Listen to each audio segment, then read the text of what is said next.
Passez un moment époustouflant avec la Banque Populaire Auvergne-Rhône-Alpes, partenaire du Festival d'un jour. La passion du cinéma en région.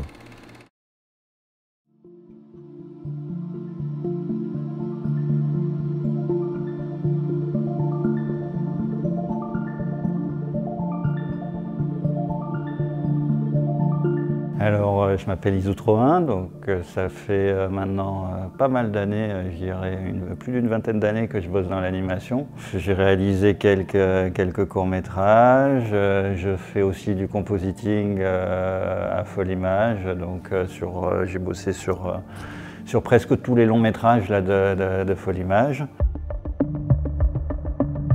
Donc d'abord le projet, l'étrange collection. C'est comme son nom l'indique, une collection un peu hétéroclite et bizarre d'histoires d'horreur. Donc c'est un film d'horreur adapté de littérature. C'est un film à sketch qui reprend 6 adaptations littéraires et chaque segment du film est réalisé par un réalisateur différent. Et c'est un film vraiment où l'idée c'était de faire quelque chose de très extrême, donc vraiment un film pour adultes, pas juste du fantastique et aller dans le subversif, dans le glauque, dans plein de choses qu'on n'a pas l'habitude de voir en animation. Chacun des réalisateurs a choisi une nouvelle à adapter. Donc il y a des films qui sont beaucoup plus étranges, calmes, mystérieux, comme par exemple La Ruelle, c'est une adaptation de genrée par Benoît Razi, où c'est une exploration très contemporaine. Ensuite, il y a l'adaptation d'Hansel et Gretel par Fabrice Languicha, qui est là où on est plus dans un film beaucoup plus extrême, à la Massacre à la tronçonneuse, voilà, et ça peut enchaîner sur le film de Jean-Loup Félicie Alain Gagnol, qui est un film beaucoup plus psychologique. Et donc c'est ce mélange entre calme, violence, malaise qui donne le rythme. Par exemple, moi j'allais adapter une toute petite nouvelle de Lovecraft et c'était intéressant parce que moi je me suis amusé à travailler sur la structure, sur une boucle temporelle, et donc qui est un peu différent parce qu'il n'y a pas c'est plus basé sur l'ambiance. Donc chacun a trouvé son rythme et c'est les différences de rythme de chaque film qui font, je pense, un ensemble assez cohérent au niveau d'un long métrage d'1h30. Donc ce projet il est né d'abord de mon parcours parce que j'ai réalisé un film d'abord qui s'appelait Ceux d'en haut, qui est un film de 25 minutes qui commençait déjà à travailler sur l'idée du film de genre. C'était une adaptation de Maupassant.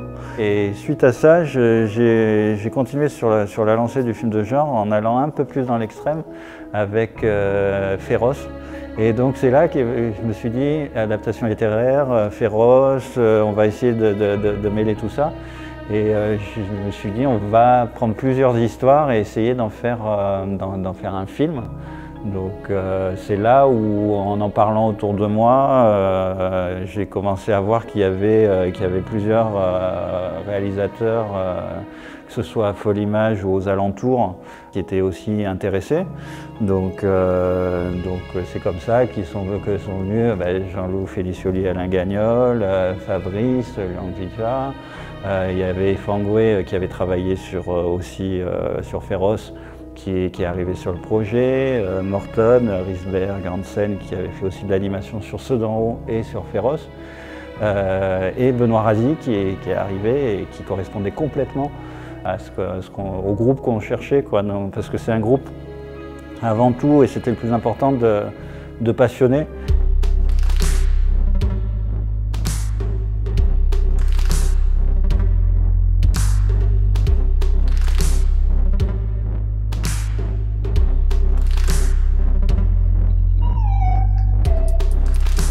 Au niveau du graphisme, c'était un peu la même idée que pour le choix des nouvelles. Chacun était libre de l'imaginer avec sa propre approche. Même si on a un point commun, mais finalement qui s'est fait naturellement, c'est qu'on est quand même tous dans une animation 2D plutôt traditionnelle, même s'il y a souvent des effets spéciaux 3D, des choses comme ça, comme dans tous les films d'animation avec le numérique aujourd'hui. Comme on est tous passionnés par le même type de cinéma, on est quand même dans un cinéma plutôt réaliste. Si on était trop graphique, il y avait un moment où on allait perdre le lien avec le côté beaucoup plus sensitif des choses, les choses horribles, pour arriver à vraiment ressentir la chair, le sang, toutes ces choses-là. On ne pouvait pas non plus trop s'éloigner au niveau graphique d'éléments réels. Comme on s'adresse à un public quand même d'amateurs du genre, on s'éloigne un peu du public habituel qui est beaucoup plus large de l'animation. Donc dans le fond, on n'a pas beaucoup de contraintes au niveau, au contraire on peut aller très loin, et c'est même ce qui est revenu souvent dans les personnes qui ont lu le projet, d'aller le plus loin possible parce qu'on n'a pas l'habitude de voir ce type de projet, et donc on ne s'est pas donné de contraintes dans ce qu'on voulait raconter, mais la plus grosse contrainte, et ça on ne peut pas l'éviter pour ce genre de film, c'est les contraintes budgétaires, quoi. Donc forcément on s'adresse à un public plus réduit, donc il y a un budget plus réduit, donc il faut trouver des moyens d'arriver à raconter les choses voilà, avec le moins de moyens possible. On est à la fin du développement du film, donc parce que ça fait déjà presque 2 ans hein, que le projet a été lancé. Donc ça a été long parce que forcément un film de genre, c'est déjà pas facile en vue réelle en France. Donc on le fait en animation, c'est une difficulté en plus parce que l'animation c'est quand même pas forcément adressé au public adulte en priorité. Donc, mais on a été très surpris, c'est qu'on a demandé pas mal d'aides pour développer le film, et ces aides on les a eues très facilement, je pourrais dire, parce que ce côté ovni bizarre a étonné dans le panorama du cinéma d'animation français. Donc maintenant on en est à la prochaine étape, c'est la partie financement de la production. Donc on va voir, on va croiser les doigts en espérant que ça se passe aussi bien que précédemment. Et il y a toujours moyen, si on est malin, de bricoler des choses pour que ce soit faisable. Et voilà, c'est ça aussi. Dans ce type de film, c'est un peu du bricolage, quoi. Et c'est ça qui est agréable, c'est trouver des solutions. Et des fois, quand on peut pas, moi ça m'est arrivé aussi dans mes films, quand on a prévu un plan dans le storyboard, qu'on l'a dessiné, puis qu'on s'aperçoit que finalement on est tellement en retard qu'on sait qu'on ne pourra pas le faire, et bien on essaye de trouver une solution différemment, on essaye d'agencer le montage un peu différemment sans ce plan qu'on avait prévu. Et moi je trouve qu'à chaque fois, la solution qu'on trouve, elle était meilleure que celle d'origine, parce qu'on s'est un peu plus creusé la tête, parce que voilà, on a fait des choix différents, un peu plus audacieux quelquefois, mais qui sont presque plus intéressants que d'avoir le confort, entre guillemets, de faire tout ce qu'on avait prévu au départ. Et voilà, c'est un combat de tous les jours, mais un combat qui est agréable, quoi.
Je me souviens, c'était quand j'étais étudiant à la Poudrière.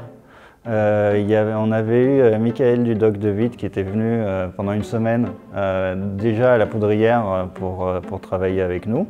Et il était un invité du festival, et c'est là où il avait montré Père et Fille. et qui est un film que j'ai adoré, qui m'a touché. Et voilà. Et ça, pour moi, c'était un grand moment parce que c'était lié. Il l'avait montré au festival, il nous en avait parlé en tant qu'étudiant aussi. Il nous l'avait décortiqué du début jusqu'à la fin. C'était fascinant parce que nous, on était fascinés par ce film. On se disait tout est parfait. Et lui, il nous montrait tous les problèmes de chaque plan, les petits défauts d'animation, le cycle qui n'allait pas. Et il avait beau nous les montrer, on ne le voyait même pas, quoi. C'était tellement le film paraît parfait comme ça. Et voilà, ça, c'était un grand souvenir. Le film d'animation qui m'a marqué, ça, sans hésiter, c'est La traversée de l'Atlantique à la rame.